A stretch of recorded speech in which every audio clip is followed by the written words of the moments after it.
Amen. Dieu est bon. Ça fait plusieurs semaines que je prêche sur un ennemi qui scandalise la vie des hommes. Un ennemi très dangereux. Un ennemi qui détruit la vie des hommes. Et cet ennemi n'est pas autre que l'orgueil. Nous parlons des démons que le ténèbre utilise pour nuire la vie des hommes. L'orgueil, c'est un esprit. L'orgueil, c'est un esprit. Tu ne n'es pas orgueilleux, personne vient au monde orgueilleux. Mais on devient orgueilleux à cause de la réalité de notre vie. Et nous avons vu qu'un orgueilleux ne progresse pas. Tu peux avoir l'argent. Cela, ça ne te donne pas une vie meilleure. Aussi longtemps tu es orgueilleux, tu es en train de préparer ta chute et la ruine de ta vie. La Bible nous dit que Dieu résiste aux orgueilleux et il fait grâce aux humbles. Lorsque la personne devient orgueilleuse, cette personne, nous avons vu que l'orgueil ne vient pas toute seule dans sa vie. L'orgueil ne vient pas toute seule. L'orgueil est accompagné par l'impolitesse. Quand quelqu'un devient orgueilleux, il devient impoli. Et un impoli ne fait pas le bonheur de son créateur. Un impoli ne respecte pas les hommes, ne respecte pas les autres. Il peut se permettre d'insulter n'importe qui, n'importe quand. Il se croit une race spéciale. Ils oublient que lui aussi, il est poussière. Il vient de la poussière, il retournera à la poussière. Bien-aimé, ne sois pas orgueilleux, même si tu as des choses que les autres n'ont pas. Ne sois pas orgueilleux, parce que Dieu t'a privilégié, parce que Dieu t'a donné une grâce que les autres n'ont pas. Ne sois pas orgueilleux. En étant orgueilleux, tu vas préparer la chute de ta vie, car l'orgueil précède la chute. Alléluia. Nous avons dit que l'orgueil, pour qu'il entre dans l'âme de l'homme, il doit y avoir des portes. Nous avons dit que la première porte, c'est l'argent. Quelqu'un peut être gentil avec tout le monde parce qu'il ne travaille pas. Je connais les gens, quand ils ne travaillent pas, quand ils n'ont pas l'argent, quand ils ont des problèmes financiers, ils sont gentils, ils sont calmes, ils sont doux. Et dès qu'ils touchent l'argent, ils deviennent comme des loups, comme des lions. Ils commencent à rougir, ils commencent à, je ne sais pas, à piquer tout le monde. Et leurs épaules montent jusqu'à dans leurs oreilles. On se demande la question, est-ce que c'est la même personne d'hier ou il a changé? Non, c'est la même personne, mais le problème est qu'il est devenu orgueilleux. Parce que l'argent peut nous montrer qui est la personne. Alléluia. L'argent peut sortir l'hypocrisie dans la personne. Il est gentil, il est humble, il écoute, il est obéissant. Tu lui dis quelque chose, il ne discute pas. C'est parce qu'il n'a pas l'argent. Attends, lorsqu'il va toucher de l'argent, tu vas savoir si vraiment il est obéissant. L'orgueil, lorsqu'il s'intègre dans l'âme de l'homme, il prépare la chute de la personne. Alléluia. L'argent. L'argent n'est pas mauvais. Dieu n'est pas contre l'argent. Être chrétien, nous ne sommes pas condamnés de vivre pauvres ou d'être dans la pauvreté. Car nous détestons la pauvreté. Mais lorsque nous avons de l'argent, ne méprise pas ceux qui n'ont pas. Ne se crois pas une race spéciale. Parce que toi, tu as de l'argent. Nous avons dit que la deuxième porte qui permet à l'orgueil de s'intégrer dans l'âme de l'homme, c'est la beauté. La beauté, le talent. Tu es belle. Tu commences à te croire spécial. Non, tu n'es pas spécial. Tu es comme tout le monde. Tu es bon. Tu te crois spécial. Non, tu n'es pas spécial. Tu es comme tout le monde. Tu es poussière. Tu es poussière. Tu as des talents que les autres n'ont pas. Tu n'es pas spécial. Dieu t'a fait grâce. Il t'a accordé des talents. C'est des dons gratuits que Dieu t'a donnés. Cela, ça ne fait pas de toi un homme dangereux. Il y a même des hommes de Dieu. Dieu les a ramassés dans la poubelle. Ils n'avaient aucune histoire. Quand tu regardes leur passé, c'était les gens qu'on ne devrait même pas connaître leur nom. Mais Dieu les a élevés. Dieu les a accordés de grâce. Cette élévation fait de eux les orgueilleux. Je connais un homme de Dieu qui a refusé de venir prêcher dans notre église parce qu'on avait 250 membres de l'église. Il dit, dans une église de 250 personnes, je ne peux pas prêcher. Parce que lui, il est habitué de prêcher dans une église de 10 000 personnes. Orgueil. Bien-aimé, quand Dieu te donne des talents, ne minimise pas les autres. Amen. Quand j'étais encore jeune, on avait un de nos amis, on jouait au football. Lui, il jouait toujours le numéro 9. Parce que c'est lui qui mettait le but. Il était vraiment bon. Il était vraiment bon. Mais il est devenu orgueilleux parce que si lui ne joue pas, on n'avait pas quelqu'un qui était à l'attaque. Un jour, il a insulté tout le monde. Il nous a dit, grâce à moi, nous gagnons. Nous l'avons prouvé que ce n'est pas lui qui fait qu'on gagne. On est en train de jouer et tout le monde a négligé de jouer. Ce jour-là, on nous a encaissé 22 billes. 22 billes. Parce que tout le monde a négligé. Et quand on a fini les matchs, nous, on savait ce qu'on faisait. Lui, il s'est dit, mais pourquoi on nous a encaissé 22 billes? On l'a dit, mais non, on croyait que toi, tu vas protéger tout. Tu vas mettre le billes et tu vas protéger. À partir de ce jour-là, il a compris que l'unité de tout le monde fait la force de tout le monde. Alléluia. L'unité de tout le monde fait la force de tout le monde. Tu peux avoir des talents que moi je n'ai pas. Tu peux avoir des talents que l'autre n'a pas. Mais tes talents sont protégés par nous. Amen. Tes talents vont aller loin si tu es protégé par les autres personnes. Si tu te crois spécial, parce que tu as des talents que les autres n'ont pas, alors toute seule, tu n'y arriveras jamais. Beaucoup de gens, leur vie est scandalisée à cause des petites choses que je suis en train de vous enseigner ce matin. Ne sois pas orgueilleux parce que tu es bon même à l'école. Tu peux être bon à la classe. Tu es meilleur que tout le monde. Ne gonfle pas tes épaules. Parce qu'un jour, il arrivera que tu auras des difficultés dans certains domaines que tu auras besoin des autres. Amen. L'orgueil. La troisième chose, c'est l'élévation. Quand quelqu'un est élevé, il se croit maintenant qu'il est une race spéciale. Mais non. Dieu te ramasse, il te donne un poste. Tu n'es pas spécial. À mon travail, on avait un monsieur, il devrait perdre son emploi parce que l'entreprise a fermé beaucoup de postes. Il devrait perdre son emploi. Il était chauffeur. Il travaillait 10 heures par semaine. Ce n'est pas assez. Alors, on l'a donné un poste dans notre département comme directeur de notre département de garage.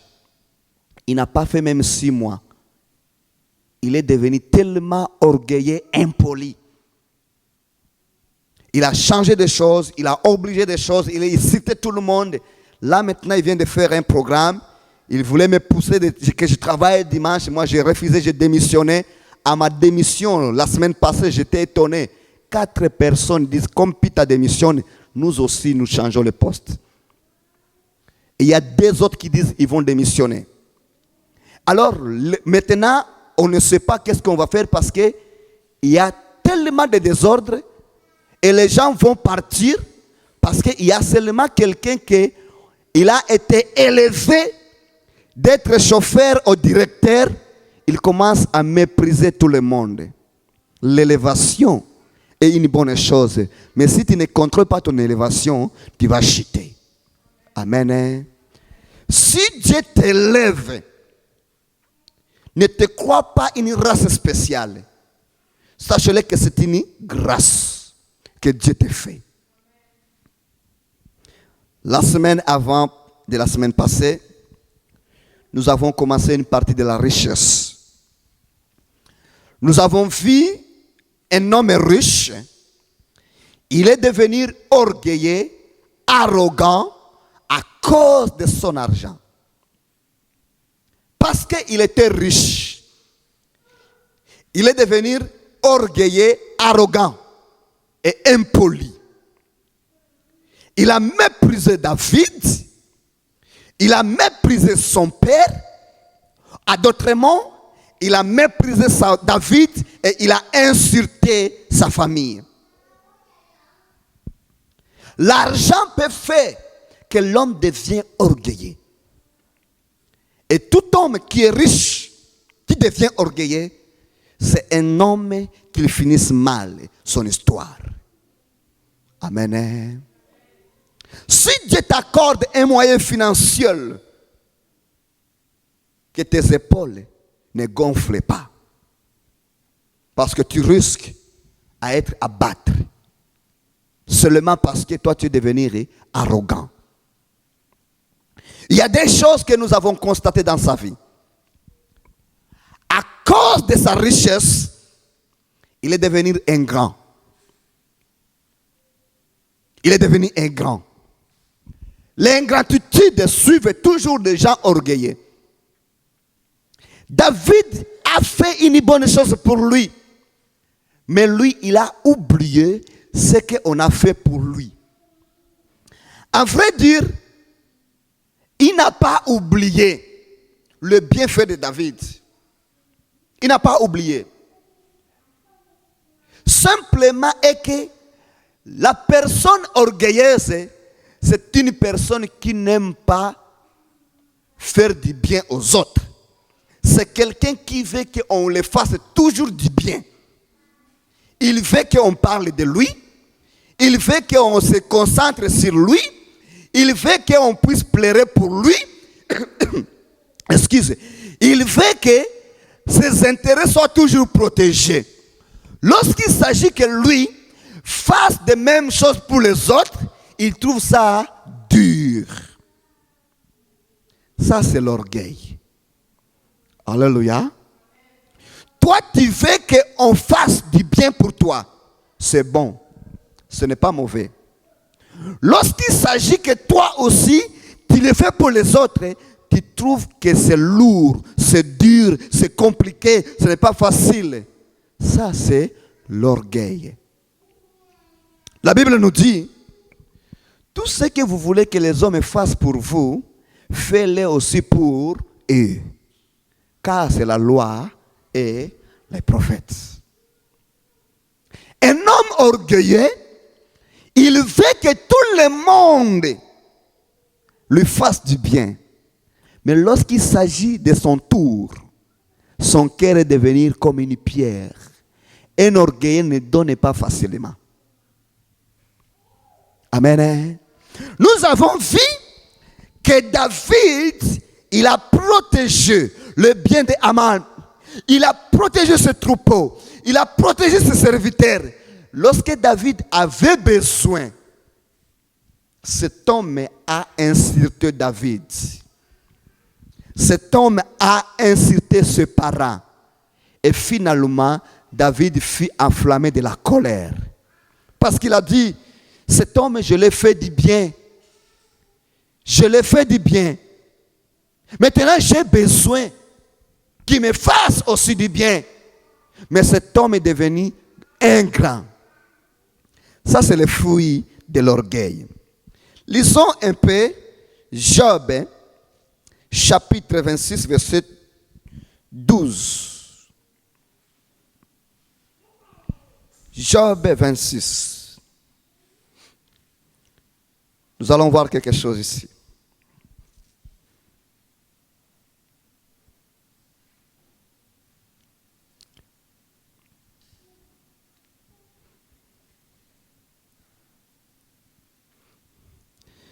Bien-aimé, si tu veux aller loin,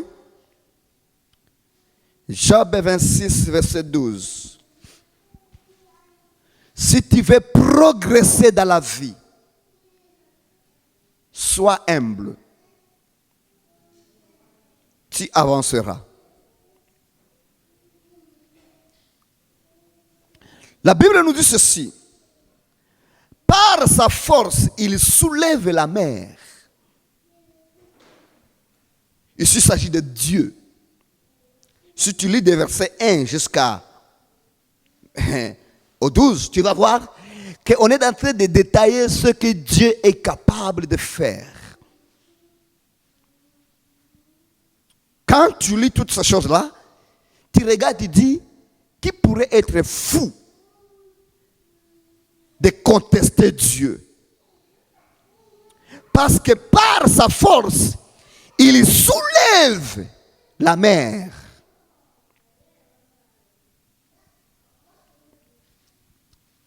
Par son intelligence, il en brise l'orgueil. Bien-aimé, Dieu par l'intelligence, il fait humilier les orgueillés. Si tu veux avancer dans la vie, sois humble. Sois humble, tu avanceras. Parce qu'un orgueilleux, la Bible nous dit que Dieu résiste aux orgueilleux. Alléluia. Dieu résiste aux orgueilleux. Je vous avais dit qu'il y a beaucoup d'esprits que les ténèbres utilisent. Notre texte de base se trouve dans Marc chapitre 7, verset 14. Vous avez tous trouvé? Marc chapitre 7, verset 14. La Bible nous dit ceci. Ensuite, ayant de nouveau appelé la foule, il lui dit, écoutez-moi tous et comprenez. Il n'est hors de l'homme rien qui entre en lui puisse le suyer. Mais ce qui sort de l'homme, c'est ce qui le suyer. Ici, Jésus nous dit être souillé. J'aimerais que vous compreniez, c'est être souillé spirituellement. Ce n'est pas être souillé physiquement. Amen, hein? C'est spirituellement. Parce que quand on est souillé devant Dieu, ce n'est pas parce qu'on est sale. Ce n'est pas parce qu'on est sale physiquement. Non. À chaque fois, quand tu vas lire dans la Bible, l'endroit où on dit le peuple est souillé, ça veut dire que le peuple a commis des actes qui ne sont pas propres devant Dieu. Amen, hein? Alors ici, Jésus dit, ce n'est pas ce qui entre à l'homme qui suit l'homme, mais c'est ce qui sort de l'homme qui suit l'homme. Ici, qu'est-ce qui s'est passé? Les disciples de Jésus, ils ont mangé sans avoir lavé les mains. Ce n'est pas laver les mains comme on les connaissait. C'était laver les mains spéciales selon la doctrine et la tradition des Juifs. Alors, lorsqu'ils ont remarqué cela, ils ont dit à Jésus que comment tes disciples mangent sans avoir lavé leurs mains. Ça veut dire qu'ils sont souillés. Ce symbole est utilisé aussi aux musulmans. Un musulman, quand il veut faire son adoration, avant d'entrer dans un mosquée, qu'est-ce qu'il fait? Il va se laver les mains et les pieds et le visage. Pour dire qu'il est en train de se nettoyer, de se sanctifier. Bien aimé, pour le péché, on ne se sanctifie pas avec de l'eau. Amen. Tout ce qui concerne les salis, tout ce qui concerne le péché, on ne se sanctifie pas avec de l'eau. depuis que Jésus est venu, on se sanctifie par la parole et par le sang de Jésus. Amen. Alors, les Juifs, dans leur tradition, ils se sanctifiaient par de l'eau pour manger. Jésus dit, non, ce n'est pas ce que tu manges qui va te souiller devant Dieu. C'est ce qui sort de toi qui va te souiller. Nous allons voir pourquoi. Verset 16. Si quelqu'un a des oreilles pour entendre, qu'il attende. Ce n'est pas les oreilles physiques.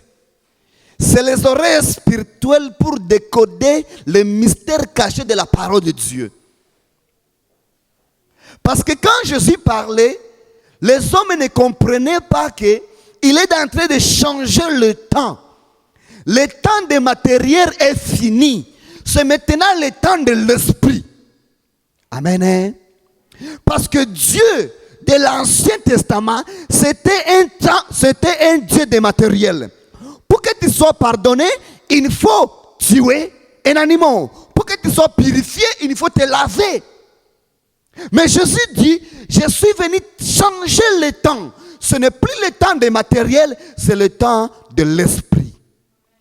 C'est pour cela, dans toutes les églises spirituelles, on n'utilise pas les matériels. Au moins que Dieu nous recommande. Ce n'est pas une habitude de prendre des matériels pour que Dieu se manifeste. Parce que nous avons l'Esprit de Dieu avec nous. Amen. Il s'agit que je dise, il s'agit que tu dises, le ciel va s'ouvrir et Dieu va agir. Alors, ils arrivent dans la maison. Verset 17. Lorsqu'il fit entrer dans la maison, loin de la foule, ses disciples l'interrogeaient sur cette parabole. Alors les disciples disent, écoute Jésus, on n'a pas compris ce que tu as dit. Explique-moi. Verset 18, il leur dit, vous aussi vous êtes donc sans intelligence. Quelle intelligence? L'intelligence de connaître les mystères des choses révélées. Amen. Il dit, est-ce que vous aussi vous êtes sans intelligence? Il dit, ne comprenez-vous pas que rien de ce qui dit dehors entre dans l'homme ne peut le souiller? Car cela n'entre pas dans son cœur, mais dans sa ventre. Ici, Jésus, il est entré de révéler des choses un peu très compliquées. Il dit ceci, ce que tu manges ne entre pas dans ton cœur, mais il entre où? Dans ta ventre. Ce que tu manges ne entre pas dans ton cœur. Il s'agit de cœur. Ce n'est pas un cœur physique, c'est un cœur spirituel. Parce que ce que tu manges, ça construit le corps. Ça ne construit pas ton esprit. Alléluia. Quand tu manges un McDo, quand tu manges ton fumbois, tu construis quoi? Ton corps. Mais tu ne construis pas ton esprit. C'est pour cela que Jésus dit, ce que l'homme mange n'entre pas dans son cœur. Il ne s'agit pas d'un cœur physique. Parce qu'un cœur physique fait circuler le sang. Et la nourriture passe par le sang. D'où même le cœur physique reçoit la nourriture. Parce que le sang circule dans le corps. Et la nourriture entre dans le sang.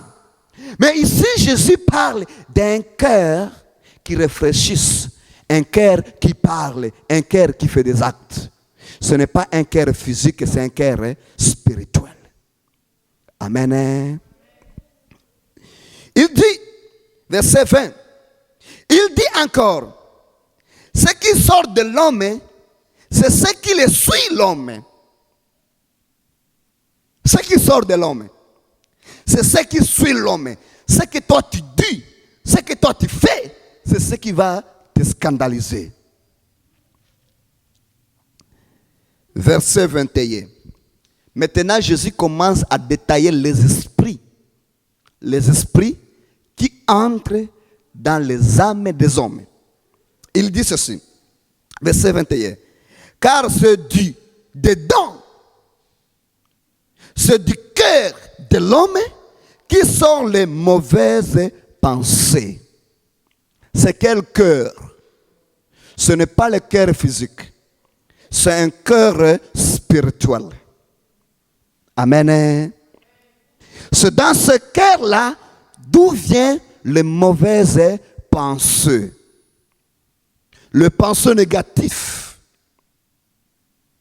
Toutes les pensées négatives, c'est une réaction influencée par l'esprit diabolique. Quand tu as une pensée négative contre quelqu'un, tu n'es pas inspiré par le Saint-Esprit, mais tu es conspiré par un démon. Et nous avons les chrétiens remplis du Saint-Esprit, mais ils réfléchissent toujours négativement sur leurs frères, sur leurs sœurs. Et ils disent qu'ils vont au ciel. On se demande quel ciel. Que Dieu nous aide. Il dit, c'est là où viennent les mauvaises pensées, les adultères, les impudicités et les maîtres. Ça vient dans l'esprit. Verset 22.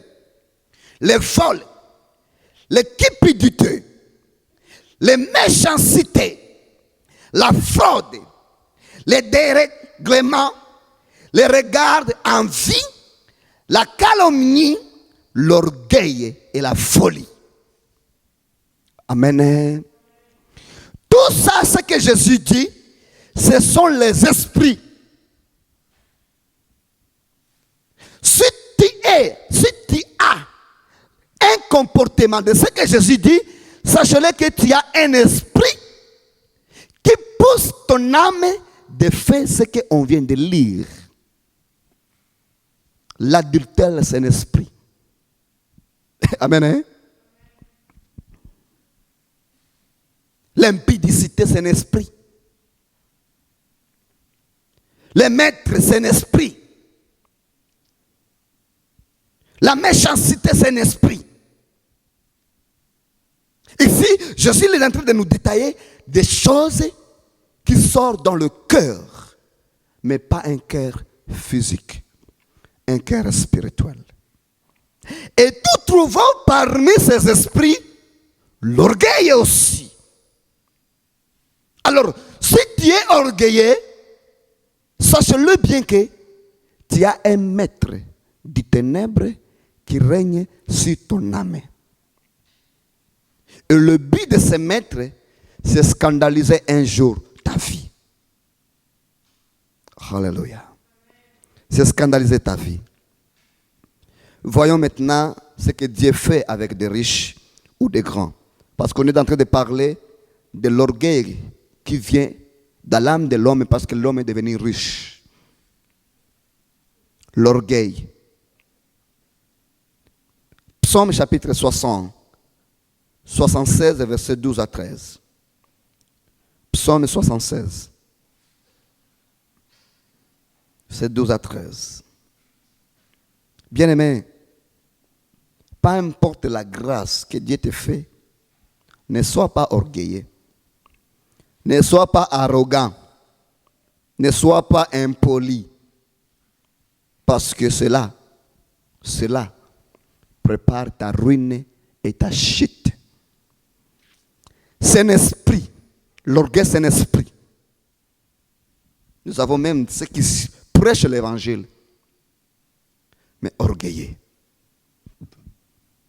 Il sert Dieu, très puissant, mais orgueilleux.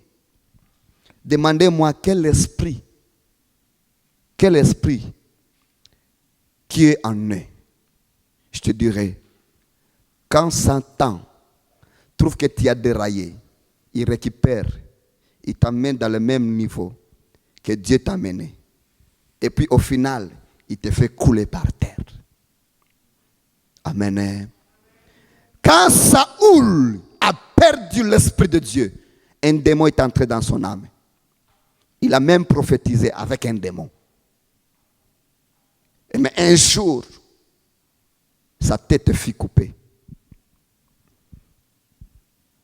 L'orgueil. Nous avons tous trouvé. On va lire au verset 13. La Bible nous dit, il abat l'orgueil des princes. Amen. Hein? Dieu abat l'orgueil des princes. Il est redoutable au roi de la terre. Alors si tu ne veux pas avoir le problème avec Dieu, sois seulement humble.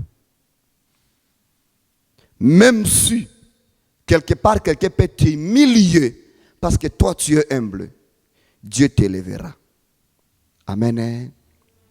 Mais si tu es orgueilleux, tu deviendras arrogant, impoli. Sache-le bien qu'un jour, ça va régénérer la chute de ta vie. Ici, la Bible nous dit que Dieu abat l'orgueil des princes. Quand on regarde les princes sont toujours riches. Ils sont toujours riches. Je n'ai jamais vu un prince, à cause de sa position sociale, il accepte de vivre comme monsieur, madame, tout le monde. Il se croit, lui, qu'il est une race spéciale. Nous avons vu chez nous un fils de Mobutu. Il est dans une voiture, on l'appelle sur son phonie. À ce temps-là, il n'y avait pas de cellulaire, il y avait des phonies, des Motorola. On l'appelle sous son téléphone, son Motorola. Il est sous la route. Il arrête sa voiture. Il commence à parler. Tout le monde, il fait l'embouteillage parce que lui, il doit parler au téléphone. Parce que c'est un fils de président. Quelle arrogance, quelle impolitesse, quel orgueil. Mais nous savons les résultats. Nous savons les résultats. Humilie-toi. Dieu va finir ton histoire avec des bons témoignages. Élève-toi. Tu vas scandaliser ta vie. Et même tes enfants seront abattus parce que toi tu étais arrogant. Amen. Que Dieu vous bénisse. Nous allons prier. La semaine prochaine, nous allons commencer l'orgueil par du talent. Là, nous allons commencer d'abord au ciel. C'est là où on va aller chercher Satan. Parce que le premier péché, c'est l'orgueil. Vous allez être étonné que le premier péché, c'est l'orgueil. Satan est devenu orgueilleux parce que Dieu l'a créé bien. Le premier péché, c'était l'orgueil. À cause de comment il a été créé, à cause des manières dont il fut créé, il a voulu être à la place de Dieu. Quel orgueil. Mais nous savons où il a fini. Dieu t'accorde des talents. Ne porte pas les oreilles. Ne pousse pas tes épaules jusqu'à l'oreille. Tu es poussière. Nous allons prier, nous allons dire Seigneur, éloigne-nous du malin. Que l'orgueil ne trouve pas une place dans nos cœurs. Prions.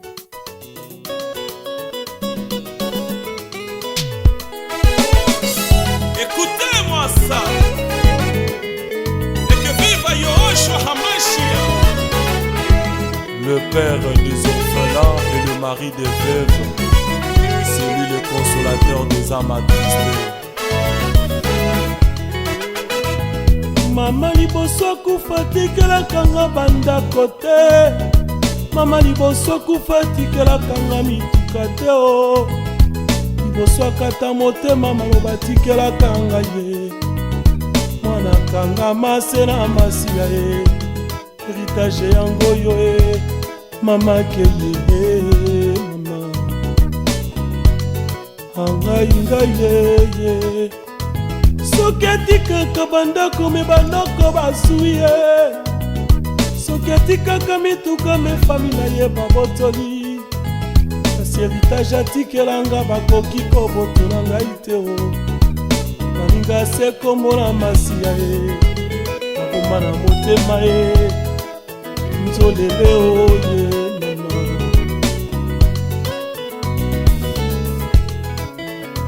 Azalaki nata na kofra babiju akotikela baleki te o. Azalaki ata na mala bingungi akotika te o. Kasi héritage atikelanga na bomba na motema ye. C'est seulement le nom de Jésus, héritage na ngai ye.